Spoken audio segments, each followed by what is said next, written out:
Bismillahirrahmanirrahim. Assalamualaikum warahmatullahi wabarakatuh. Perkenalkan, kami dari kelompok 1. Kami akan mempresentasikan hasil percobaan bioteknologi kelompok 1, yaitu mengenai fitoremediasi menggunakan tanaman eceng gondok. Next.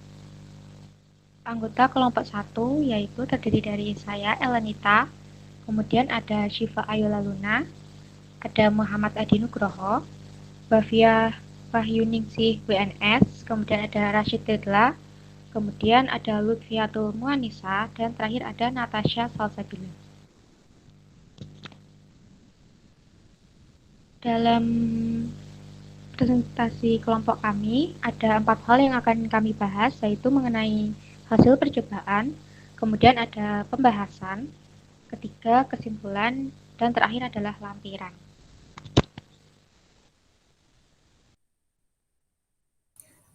Untuk selanjutnya adalah hasil percobaan. Ini hasil percobaan di kampus, yaitu untuk variabel yang diamati pada kontrol, yaitu tanpa eceng gondok, selama hari pertama sampai ke-6 itu untuk pH-nya tetap. Kemudian untuk suhunya berubah, ada yang pada hari pertama itu 29, kemudian hari kedua juga masih tetap 29, hari ketiga menjadi 28, kemudian hari keempat menjadi 29, hari kelima menjadi 30,5, dan hari keenam menjadi 28,5. Untuk kejernihannya, untuk variabel kontrol sendiri, dari hari 1 sampai hari ke-6 itu tetap, yaitu masih keruh.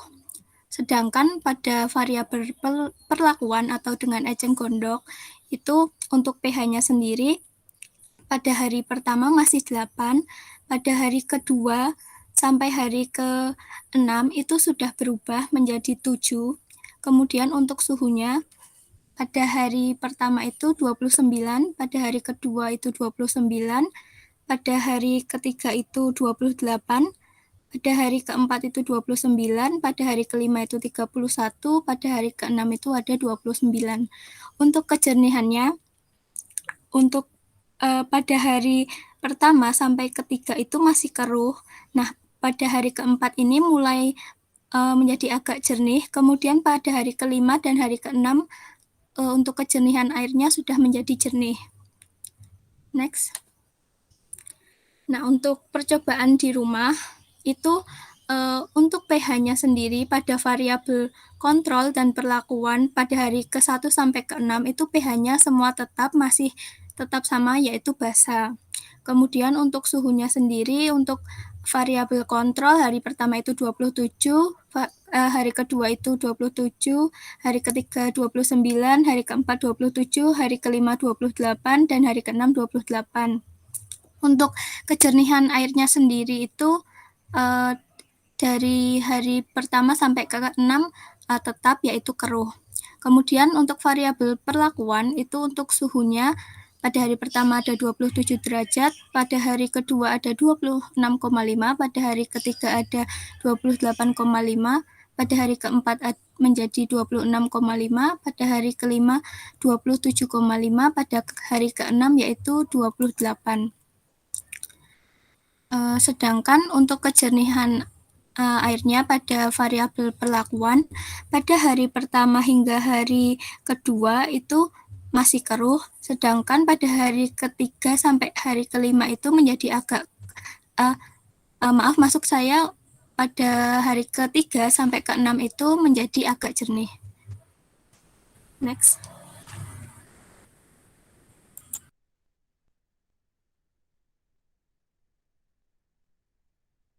Selanjutnya adalah pembahasan.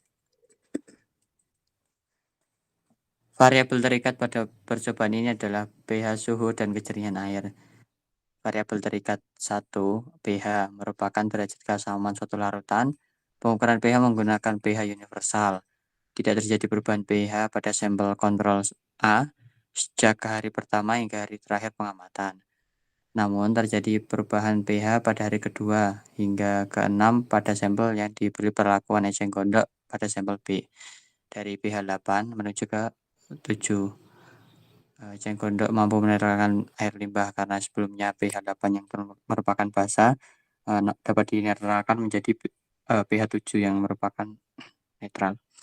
Sejalan dengan penelitian Putra 2018 yang meremediasi limbah industri minyak kayu putih yang bersifat asam, setelah diberi perlakuan pH-nya meningkat menjadi 7. pH limbah ini pH limbah percobaan di rumah sakit tidak diketahui secara spesifik karena hanya menggunakan kertas lakmus dan cenderung basah. Menurut Cordy et al. Pada Manasika 2015 menjelaskan bahwa fluktuasi nilai pH banyak dipengaruhi oleh kandungan CO2 yang ada di perairan. Pada proses fotosintesis tanaman eceng gondok, oksigen terlarut pada media tanam akan ditransfer ke akar eceng gondok, kemudian digunakan untuk respirasi oleh bakteri yang ada di akar eceng gondok. Respirasi bakteri menghasilkan CO2. Respirasi tersebut secara bertahap akan menyebabkan pelepasan ion H positif di dalam air yang mengakibatkan pH air menjadi turun. Identifikasi mikroba pada akar tumbuhan eceng gondok ditemukan 3 jenis bakteri. Yang paling dominan pada akar tumbuhan eceng gondok yaitu Bacillus flexus, Aeromonas hydrophylla, dan Bacillus brevis. Meta dalam Stefani dan kawan-kawan 2013. Tumbuhan tidak bisa memilih apa yang akan diserap karena akarnya akan menyerap segala zat dalam cairan. Menurut Mangko Diharjo dalam Raisa 2017. Variabel terikat berikutnya adalah suhu, yang merupakan besaran yang menunjukkan tingkat panas dingin suatu benda. Pengukuran suhu menggunakan termometer. Dari hasil percobaan, dihasilkan bahwa tidak ada perbedaan suhu pada kedua sampel di hari pertama hingga hari keempat. Perbedaan muncul di hari kelima dan keenam. Sampel yang diberi perlakuan memiliki suhu yang lebih tinggi. Ini ditemukan pada percobaan yang dilakukan di laboratorium kampus. Kemudian menurut Hairunisa 2014, hal ini terjadi karena adanya hubungan antara kenaikan suhu dengan penurunan pH dalam air. Sementara itu, hasil percobaan di rumah menunjukkan perubahan suhu yang sebaliknya. Di hari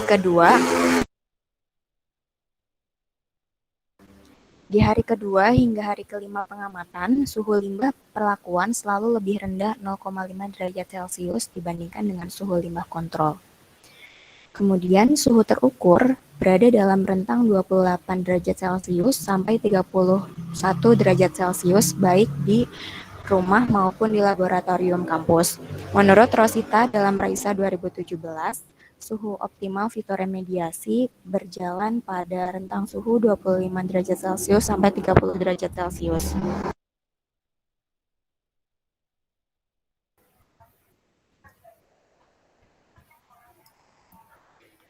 Untuk selanjutnya yaitu variabel terikat 3. Kejernihan air yang diamati langsung dengan indera mata, sampel kontrol tetap keruh sejak hari pertama hingga hari ke-6. Peningkatan kejernihan pada sampel perlakuan terjadi mulai hari keempat untuk pengamatan di lab dan hari ketiga untuk pengamatan di rumah. Rosiana dalam Manasika 2015, tanaman eceng gondok memiliki prinsip rizofiltrasi untuk menurunkan kekeruhan. Polutan yang diserap oleh akar eceng gondok diakumulasikan menjadi bahan terlarut ke dalam bagian tanaman, sehingga padatan tersuspensi pada limbah berkurang. Menurut Santoso et al., Novita dan kawan-kawan 2020. Semakin turun total padatan tersuspensi, maka semakin turun pula kekeruhannya. Novita dan kawan-kawan tahun 2020.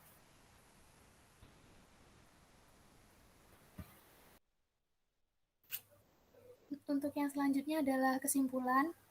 Berdasarkan hasil percobaan dan pembahasan, dapat disimpulkan bahwa fitoremediasi air limbah IPAL dan air limbah deterjen menggunakan eceng gondok memberikan pengaruh terhadap pH, suhu, dan kejernihan air limbah.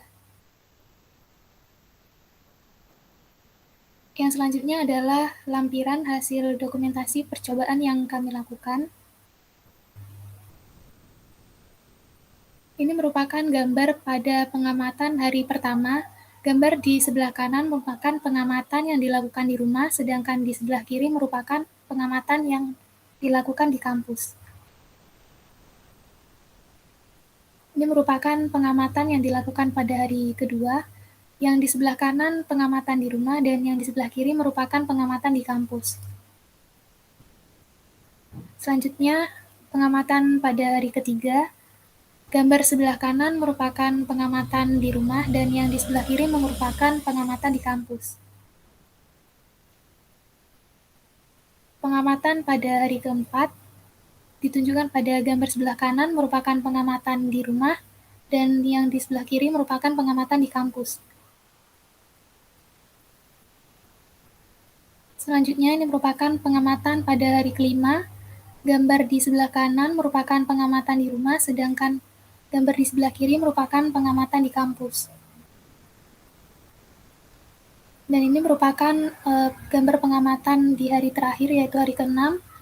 Gambar sebelah kanan menunjukkan pengamatan yang dilakukan di rumah, sedangkan gambar di sebelah kiri merupakan pengamatan yang dilakukan di kampus. Saya kembalikan kepada moderator. Terima kasih.